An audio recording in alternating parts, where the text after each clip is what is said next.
right, and just like we had it on Friday, I'm also recording this class again. Hopefully it'll be just for a couple of more days, but I'll always let you know, just like this, at the beginning of class when we are recording. So we are recording right now, just so got it started. Let's see. Just a couple of notes to take care of before we get jumped in. New reading assignments, so Numbers and Deuteronomy, there are 9 chapters to read. Should take you like a half hour to read the whole thing. Not bad at all. Test Thursday, test on Thursday. Test on Thursday. There's no reason all of you should not do very well on this test. You've all had the study guide over the weekend. Start looking over it today. Start studying it today. Cramming at the last minute does not work, right? It's so much more effective. If you spend 20 minutes on it today, 20 minutes on it tomorrow, maybe even 10 minutes on Wednesday, and that should be, just keep refreshing it over and over and come back to it in smaller amounts. That will be so much more helpful for you. So study, start studying right now. You don't put a ton of time into it, but in my class, if you're not doing well, it's an effort issue.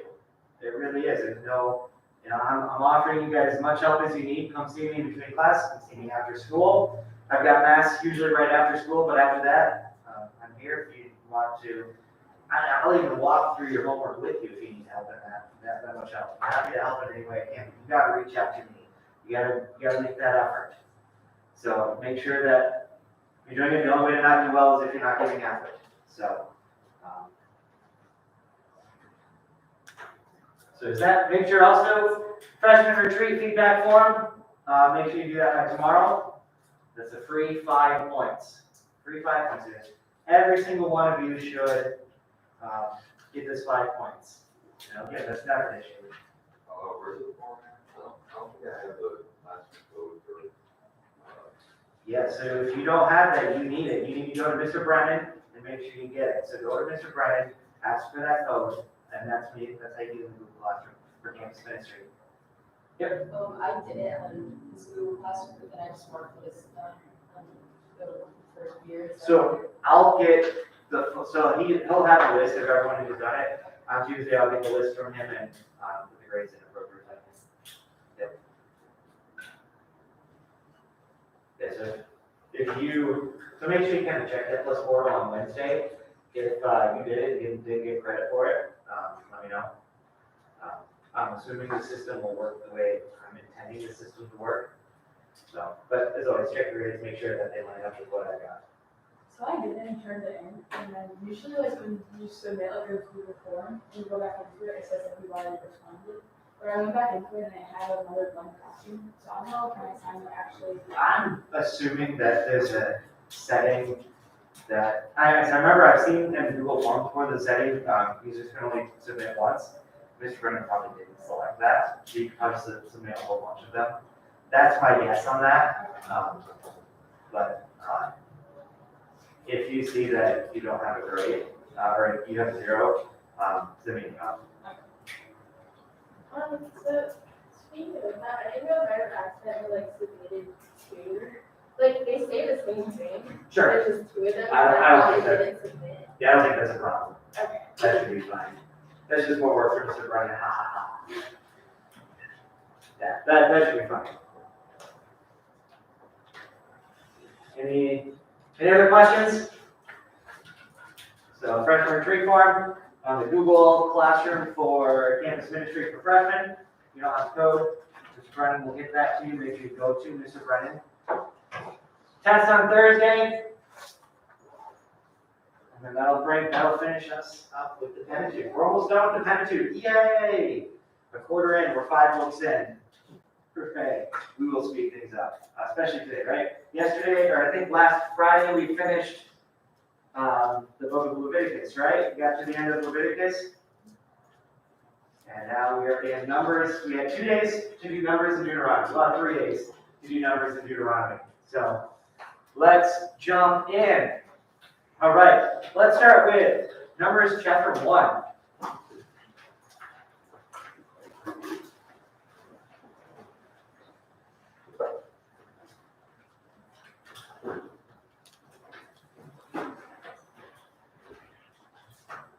So it begins with the census, which makes a lot of sense, right? The book is called Numbers, and it begins with the census of the people. How many people are there? And so we see the 12 tribes. So the whole thing is going to be divided up by the 12 tribes of Israel. So in chapter 1, verse 22, or no, chapter 1, verse 20. The people of Reuben, Israel's firstborn, their generations by their families, by their fathers' houses, according to the number of names head by head, every male from 20 years old and upward, all who were able to go forth to war. The number of the tribe of Reuben was 46,500. Of the people of Simeon, their generations by their families are I'm already falling asleep. This is why I don't like this book, right? And it does that for all 12 tribes. Snooze fest. Complete and utter snooze fest. All right, we're going to move on. So, just want to let you know that that's where we're starting. We're going to move to chapter 11.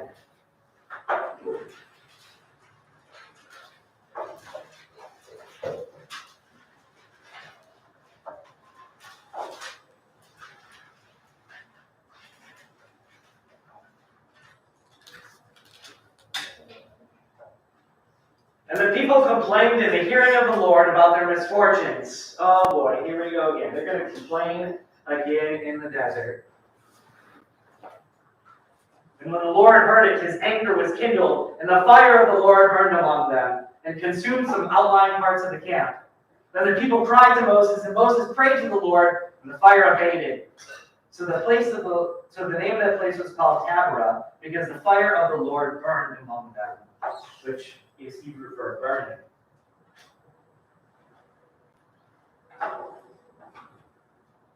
Now the rabble that was among them had a strong craving, and the people of Israel also wept and said, "Oh, that we had meat to eat. We remember the fish we ate in Egypt for nothing, the cucumbers, the melon, the leeks, the onions, and the garlic. But now our strength is dried up, and there's nothing at all but this manna to look at. So tired of eating this manna." All right, let's ask the same question again. Were there actually fish and melons and cucumbers and leeks and all of these things that they had in Egypt? Did they have that to their full?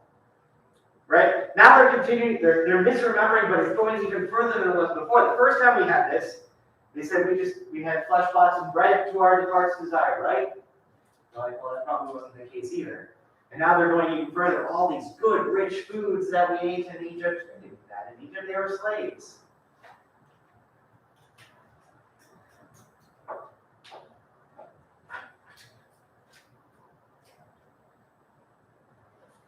Okay. Chapter 11, verse 16, the 70 elders. This is one of my favorite stories in the book of Numbers.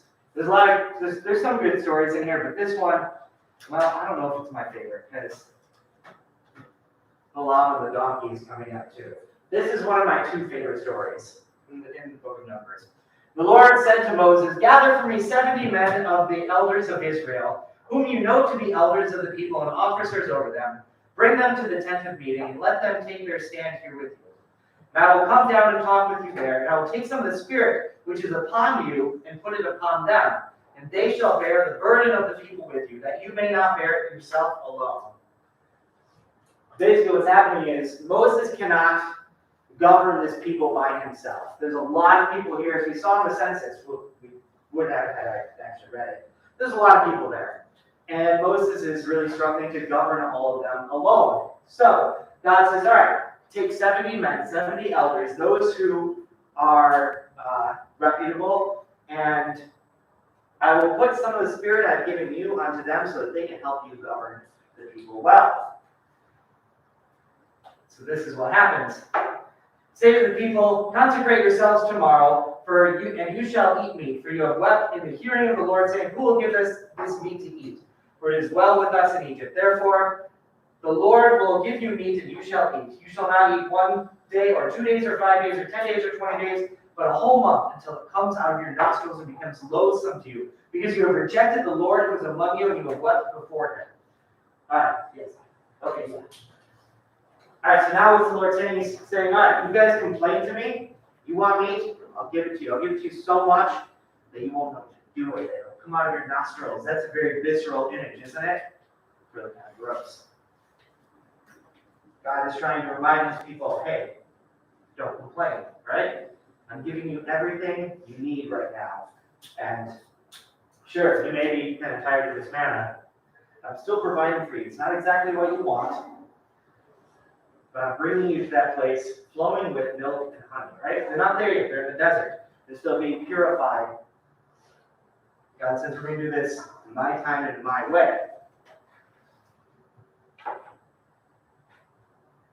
All right, so now we're in chapter 11, verse 24.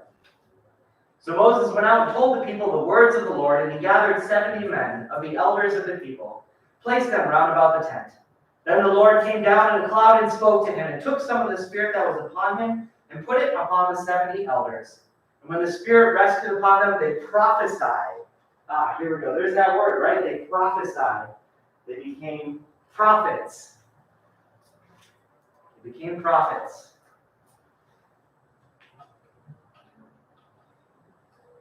Where were we? But they did so, okay. And when the Spirit rested upon them, they prophesied, but they did so no more. All right, chapter 11, verse 26. Now 2 men remained in the camp. One was named Eldad, and the other named Medad. Eldad and Medad. They were probably best friends because their names rhymed, right? Eldad and Medad. I kind of like Eldad and Medad because you can tell these were the guys that were probably late for everything, right? They were probably late to their own funeral. You know, it's only one of the biggest moments of their lives, right? God is going to take them and put some of Moses' Spirit upon them to help govern the people, and they're late. They remained in the camp. Who knows what they were doing, but they had not gone out among the people. So the Spirit rested upon them, and they were among those registered, but had not gone out to the tent. So they prophesied in the camp. So we have the 68 elders there in the tent of meeting, and they're prophesying, and the 2 that were supposed to be there were also prophesying. And a young man ran and told Moses, Eldad and Medad are prophesying in the camp. And Joshua, the son of Nun, all right, Joshua, we've seen Joshua before, right? Who's Joshua? Who is Joshua? Anybody remember where we saw him last? Wasn't that long ago?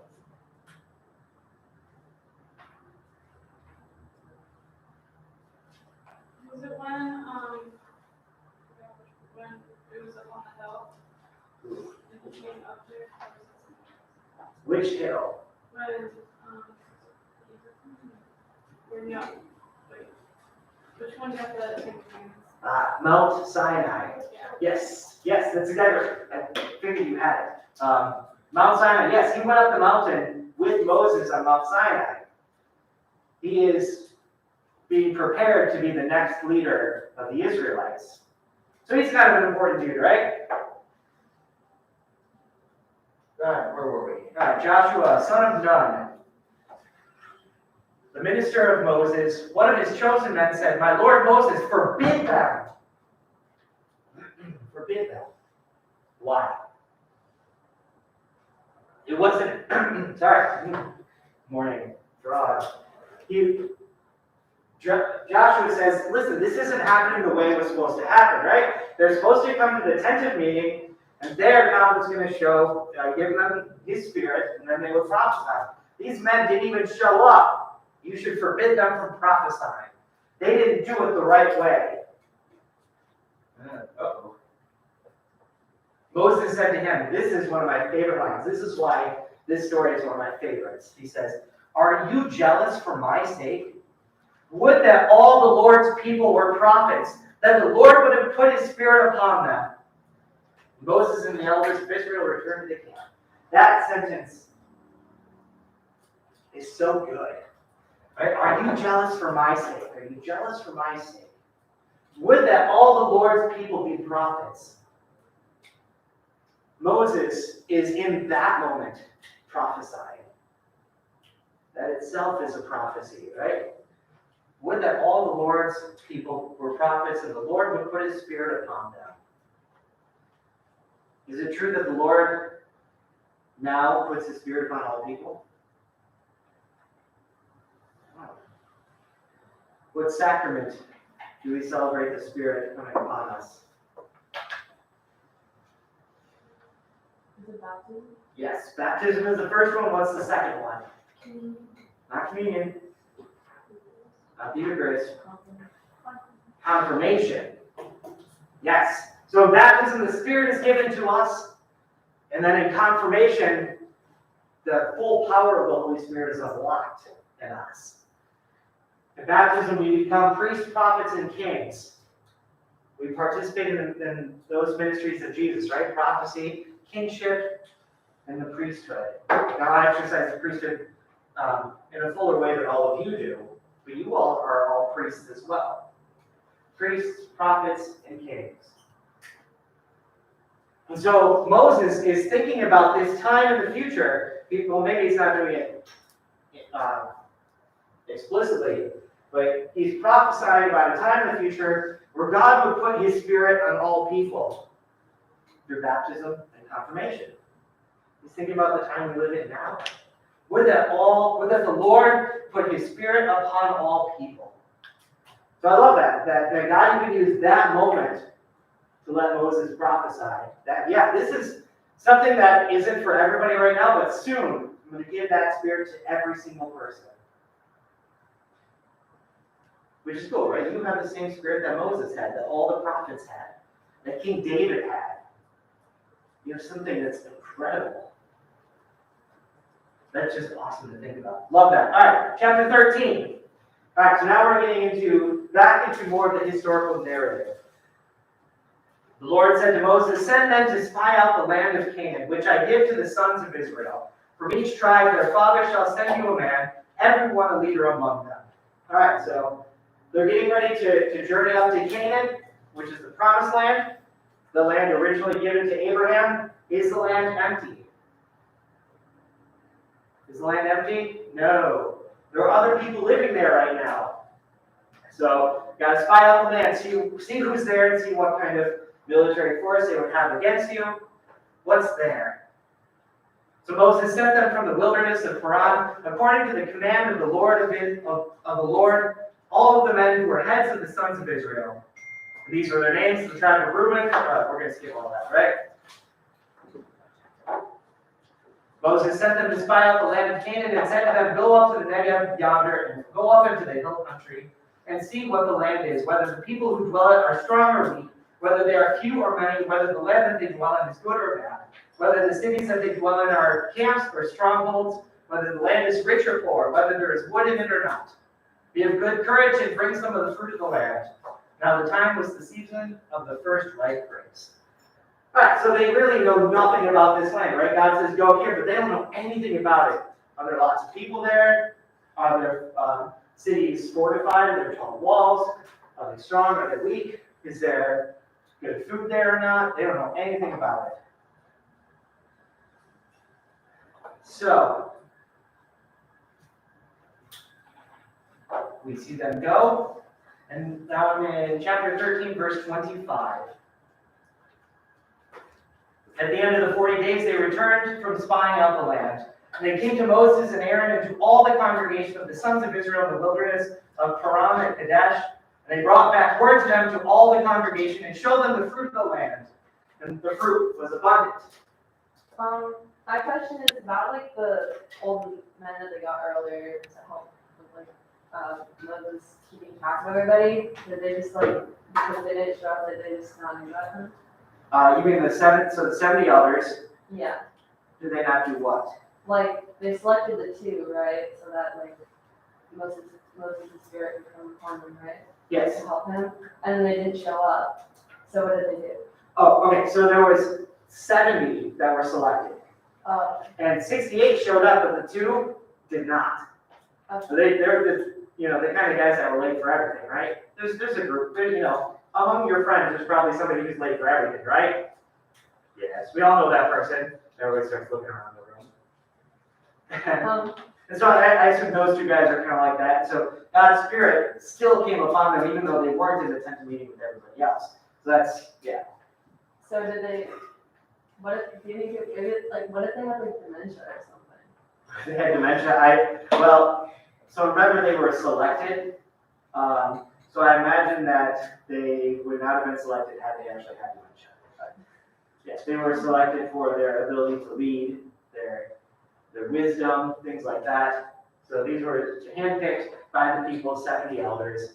I think they're just the type of personality that really perfect. They were wise, they were good at what they did, but they were just kind of late to everything. They didn't have a good sense of time. So they were still given the Spirit of God. And really a lot of that tells us and reminds us that, God can still do what he wants, right? God, he can work outside of the parameters he's given us. He told them to show up at the tent of meeting, and that's where he would give his Spirit. The two still kind of messed it up, but God still gave them his Spirit in the midst of that. So I think really what the story wants to, or what God is trying to say in that moment is, these are the parameters I give, but I can work outside that. I don't need these parameters I don't need to be limited by these parameters. Yes? Is the 40 days equivalent of violent local achievement? Like practice like 40 days? Ooh, good. You noticed that 40 is an important number, right? You remember what 40 actually stood for? What does 40, the symbolic number, actually stand for? It is a symbolic number. Good for pointing that out. And it does remind us of Jesus' 40 days in the desert, right? But why did they pick 40? What does 40 represent? You remember? Maybe I write it down in the notes a while back. Was it one, like when God's blessing or first Yep. That's another example of 40 days. 40 days and 40 nights, the flood. Anybody remember what the 40 stood for? Like 7 is perfection, 6 is imperfection.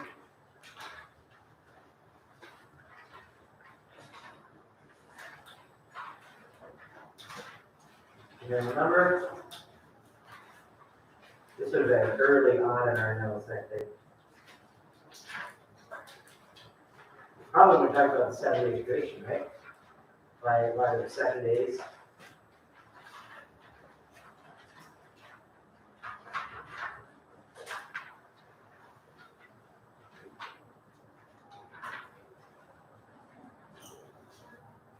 That 40 represents a lot.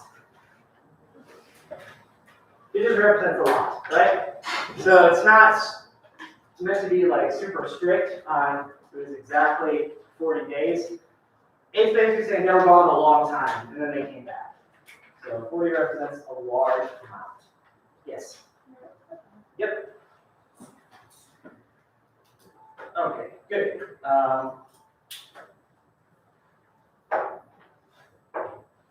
Alright, so at the end of the 40 days, they returned, finding out the land. They brought back a lot of fruit, a lot of good fruit. And they showed them the fruit of the land. And they told them, "We came to the land which you sent us. It flows with milk and honey. This is its fruit. Yet the people who dwell in the land are strong. The cities are fortified and very large. And besides, we saw the descendants of Anak there. The Amalekites dwell in the land of the Negev. The Hittites, the Jebusites, the Amorites dwell in the hill country. And the Canaanites dwell by the sea along the Jordan." But Caleb quieted the people before Moses and said, "Let us go up at once and occupy it, for we are well able to overcome it." Then the men who had gone up with him said, "We are not able to go up against the people, for they are stronger than we." So they brought the sons of Israel an evil report of the land, which they had spied out, saying, "This land through which we have gone to spy out is a land that devours its inhabitants. And all the people who saw in it are men of great stature. And there we saw the Nephilim," remember the men, the giants, the sons of Anak who came from the Nephilim, "and we seemed to ourselves like grasshoppers, and so we seemed to them." Okay, so we see two different camps really form from this, right? Those who say, "Yes, let's go get the land right now, we can overcome them." Those who are like, "No, we can't. They're going to destroy us." Okay. Chapter 14, the people begin to rebel. People begin to rebel. Then all the congregation raised a loud cry, and the people wept that night. And all the sons of Israel murmured against Moses. There's more murmuring against Moses and Aaron. The whole congregation said to them, "Would that we had died in the land of Egypt." Again, right? It's the same thing over and over and over again. They don't learn. But neither do we, right? We commit the same sins over and over again too. Would that we had died in the land of Egypt, and would that we had died in this wilderness. Why does the Lord bring us into this land to fall by the sword? Our wives and our little ones will become prey. Would it not be better for us to go back to Egypt? Has God let them die yet? No. Is he going to let them die here in Canaan? No. They continue to struggle to trust in God. So they go there and they find a bunch of giants, right? Well, that's what they say. So I don't know if, it seems to me that that account is actually, I think they provide an incorrect account, so as, because out of fear, they're afraid of going in, and so they want to turn the people against those who want to actually go in and conquer. I was a bit confused at first because I thought that all those like kind of people got like wiped out after the flood, right? Sure, yeah. So they just say that. They just say that they find the giants in this place. Right, yeah, they say they found giants because they want to turn the people against actually going in and invading. They're the ones who want to go back to Egypt. Okay. And so they say, oh, we found giants there. Well, did you actually find giants? Not really. There may be giants in your mind. So did they just like make that up completely, or was that kind of like a myth at the time? Because after the flood, they wouldn't have even known about the giants, right? They might have. So definitely would have been myth at the time, right? Definitely was a Near East idea. Yeah, I think that either they were making it up or they saw something slightly different. Maybe they were in their own mind, they wanted to see that, and so that's what they saw.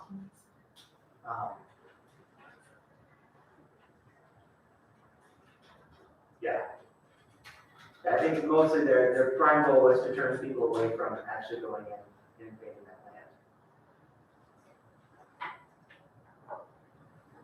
So they said to one another, "Let us choose a captain and go back to Egypt." Then Moses and Aaron fell on their faces before all the assembly of the congregation of the sons of Israel. Joshua, the son of Nun, and Caleb, the son of Jephunneh. Anybody say that any better than me? Jephunneh. Who were among those who had spied out the land, tore their clothes, and they said to all the congregation of the sons of Israel, "The land which we passed through to spy it out is an exceedingly good land. If the Lord delights in us, he will bring us into the land to give it to us, a land which flows with milk and honey. Only do not rebel against the Lord. Do not fear the people of the land, for they are bread for us. Their protection is removed from them, and the Lord is with us. Do not fear them."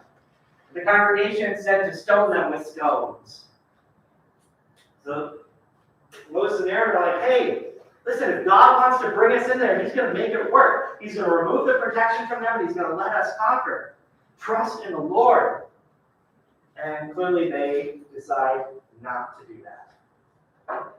Moses intercedes for the people. Moses said to the Lord, "Then the Egyptians will hear of it, for you brought up this people in your might from among them. They will tell the inhabitants of this land that they have heard you, O Lord, that you are in the midst of the people. For you, O Lord, are seen face to face. And your cloud stands over them, and you go before them in a pillar of cloud by day and a pillar of fire by night. Now if you kill this people as one man, then the nations who have heard your fame will say, because the Lord was not able to bring this people into the land which he swore to give to them, therefore he has slain them in the wilderness." So basically he's making the same appeal he did before, right? You shouldn't kill them, because then the Egyptians will hear of it and laugh at you.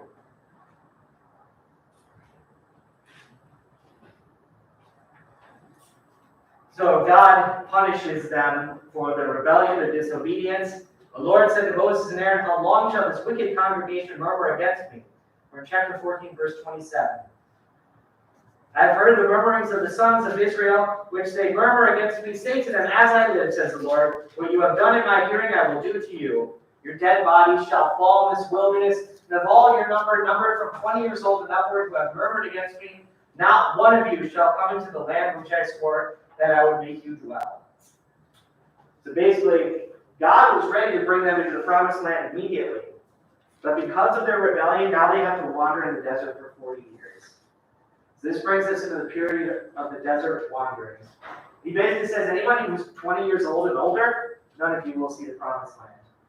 You're all going to die in the wilderness, and the new generation will be the one to go into the promised land. And this is exactly what happens.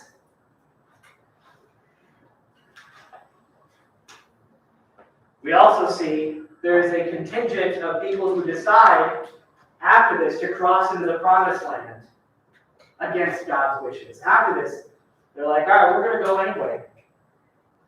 And what do you think happens to them? They die. Yup. They die. This is chapter 14, verse 45. Then the Amalekites and the Canaanites who dwelt in the hill country came down and defeated them and pursued them. All right. Let's go to Numbers chapter 20.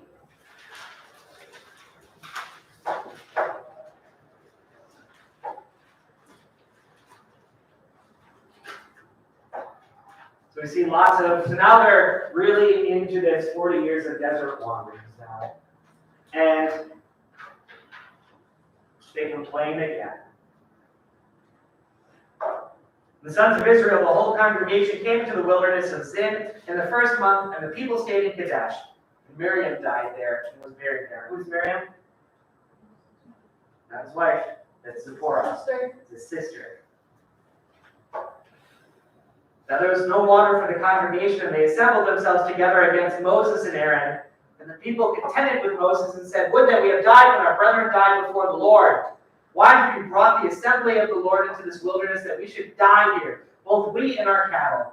And why have you made us come up out of Egypt to bring us to this evil place? Are you getting tired of hearing them say this? Yeah, they, like all the time, they just never learn. God's not going to abandon them. It is no place for grain or figs or vines or pomegranates, and there is no water to drink. And Moses and Aaron went from the presence of the assembly to the door of the tent of meeting and fell on their faces. And the glory of the Lord appeared to them. The Lord said to Moses, take the rod and assemble the congregation, you and Aaron your brother. Tell the rock before their eyes to yield its water, so you shall bring water out of the rock for them. So you shall give drink to the congregation and their cattle. Moses took the rod before the Lord as he commanded him. Moses and Aaron gathered the assembly together before the rock and said to them, hear now, you rebels, shall we bring forth water for you out of this rock? Moses lifted up his hand and struck the rock with his rod twice, and water came forth abundantly, and the congregation drank and their cattle. And the Lord said to Moses and Aaron, because you did not believe in me, to sanctify me in the eyes of the sons of Israel, therefore you shall not bring this assembly to the land which I have given them. What? What happened there? Yes. Get the right place. Yes. Yes. What does that signify? Why did he hit the rock twice? Why is it important that he struck the rock twice? So God said, Moses and Aaron say to the Lord, we have no water, we need water. God says, okay, strike the rock with your rod, water will come forth from it. So they do that. They strike the rock twice and water comes forth. And then God is angry at Moses and Aaron and says, you're not the ones that are going to bring the people into the promised land. What? But it is important that he struck it twice. Because it says, by your lack of belief, you shall not go into the promised land. I'm gonna guess that maybe he struck it once and then nothing happened and he was like kind of impatient about it and so he struck it again. And like God was like, he didn't trust me. Good. Very good. Yes. I think that's exactly what happened. Absolutely. Impatience, and that's that theme we've been working through, right? That they tried to do it themselves. Notice how he addresses the people at the beginning. Shall we bring forth water from this rock? Shall we bring it forth? Who's the one who brought it forth? Not Moses. God brought it forth. They claim it, they say, we bring forth water for you out of this rock. It also kind of sounds like Moses is a little bit angry at the people, right? He calls them, you rebels. So he's probably not doing this in full faith either. He's probably a little bit upset at them. Fine, I'll strike this rock. He strikes it twice. This is an important moment. Moses is being told he's not going to enter the promised land because of this. Chapter 21, the bronze serpent. Oh, and Aaron dies in verse 22 of chapter 20. So Aaron's now dead too. Moving on. Chapter 21. Do I have time for this? Yes. Last story. All right, we'll end with chapter 21. When the Canaanite, the king of Arad, who dwelt in the Negev, heard that Israel was coming by the way of Erethan, he fought against Israel, took some of them captive. And Israel vowed vows of the Lord and said, if you will indeed give this people into my hands, then I will utterly destroy their cities. And the Lord listened to the voice of Israel and gave over the Canaanites, and they utterly destroyed them in their cities. So the name of the place was called Hormah. From Mount Hor they set out to the way of the Red Sea to go around the land of Edom, and the people became impatient on the way. Uh-oh, here we go. They became impatient on the way. And the people spoke against God and against Moses. Why have you brought us up out of Egypt to die in the wilderness? Oh, my goodness.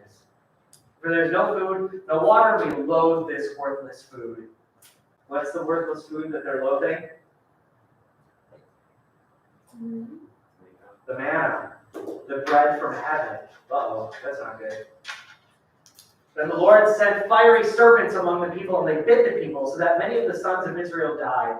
And the people came to Moses and said, we have sinned, for we have spoken against the Lord and against you. Pray to the Lord that he take away the serpents from us. So Moses prayed for the people, and the Lord said to Moses, make a fiery serpent, set it up as a sign, and everyone who is bitten when he sees it shall live. So Moses made a bronze serpent, he set it up as a sign. And if the serpent bit any man, he would look upon the bronze serpent and live. This is an interesting story, right? Are they allowed to make images like this, Israel? No, right? They made this bronze serpent. They put it up on a pole. And you would think like this goes against, the commandment against graven images, but God commands it himself. So there must be some reason that he's commanding this, right? So he makes this image of a bronze serpent. He puts it on a pole and he says, anyone who sees it will live. Can we think of any connection to Jesus here? By the way, that's why that is the symbol of an ambulance. An ambulance is a serpent wrapped around a pole. Have you ever seen that? This is why that is the symbol for an ambulance. Those who see it will live, is the idea, right? If you see the ambulance, you're going to live. That's the whole idea anyway. So if you ever wondered why that's such a strange symbol for an ambulance, you can see it just about on every ambulance. That's why. What's the connection to Jesus? Oh, yes! Right. Anyone who sees Jesus mounted on the cross will live. The serpent mounted on a pole is a prefigurement of Jesus being mounted on the cross. And Jesus is the one who saves. Look upon the cross and be saved.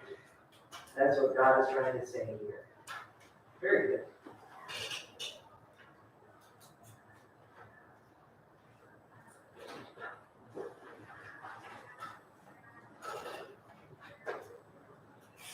All right, so somebody write your notes.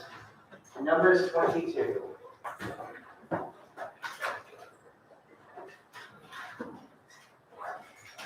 Because I want to give the lamb and the donkey as much time as required, because that's where it's set out. Who's ready for a talking donkey? So my question is, Hold up, there's a question. Not done yet. so about the bronze serpent, that kind of confuses me because I know it's like a connection to Jesus in the future, but why would it be that like if they look at it, then they like what was the So they were miraculously healed when they looked at it. yeah. God decided to do it that way. So why would only the so if dying is a punishment, then it's like good if they look at the snake, right? So why was that like a good thing? What do you mean, why was that a good thing? Like, Why would God give them an out? no, I'm just asking why, like, if they, I don't know exactly how to ask it, but I'm just confused about, like, why is it that if they looked at it, then they would live? Or why was it that if they didn't look at it, they would die? Like, I know that's how God set it up, but like, did that mean that they just like weren't paying attention or something if they didn't look at it? No. This is kind of the test, right? Well, kind of. I mean, it's, God sends this a bunch of serpents. That's the punishment for going against him. But then he gives them a way to be saved. So he says, okay, now I'm going to have pity on the people. I'm going to give them a way to be saved. Not only that, I'm going to prefigure Jesus on the cross through this action as well. So I just want to like, I'm just curious, like, is it like with Noah's Ark, right? He selected Noah because he knew that Noah was like a good person and Righteous. wanted him to live.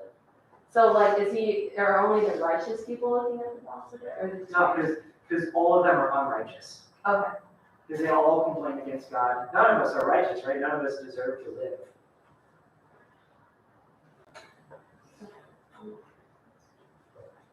Yeah, it's important to remember that God is the author of life, right? He's the God of life and death. And that as Christians, we can read the Bible differently because we understand that death is not the end, right? If death were the end of everything, then, these stories would be very different, would be read very differently, but it's not. Death is not the end. It's only the beginning. And so, death is not the ultimate punishment, right? The physical death is not. Now, spiritual death would be. But the physical death is not the ultimate punishment. Does that make sense? So, kind of have to shift our way of thinking when we put on the Christian, we see with the Christian lens, kind of shifts how these stories, how God interacts with people in the Old Testament as well. We're good? Great, that bell should have already rung. All right, tomorrow we'll finish Numbers, then we'll go into Deuteronomy. By Wednesday we'll be done. See y'all tomorrow.